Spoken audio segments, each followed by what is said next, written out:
తల్లికి వందనం మేము 9,407 కోట్ల రూపాయలు కేటాయిస్తే దానికి కేవలం 8,276 కోట్లు మాత్రమే మేము కేటాయించామని పచ్చి అబద్ధాలు చెప్తా ఉన్నారు. అమ్మఒడి మేమంటే ఇప్పుడు తల్లికి వందనం పేరుతో మేము చేస్తున్నాము, మీరు అమ్మఒడి పేరుతో మీరు ఏం చేశారు?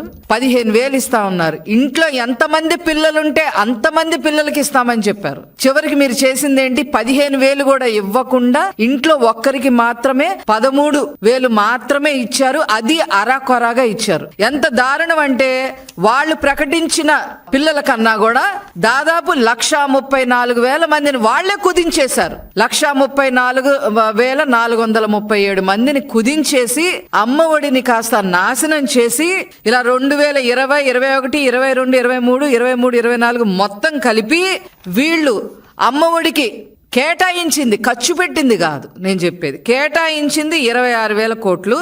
దానికి 94,516 కోట్లు మధ్యన రూపాయన లాగేశారు. మీరా మమ్మల్ని కామెంట్ చేసేది? నేను మళ్ళీ అడుగుతున్నా, అది నోరా తాటి మట్ట అని చెప్పి అడుగుతా ఉన్నా వైసీపీ నాయకుల్ని.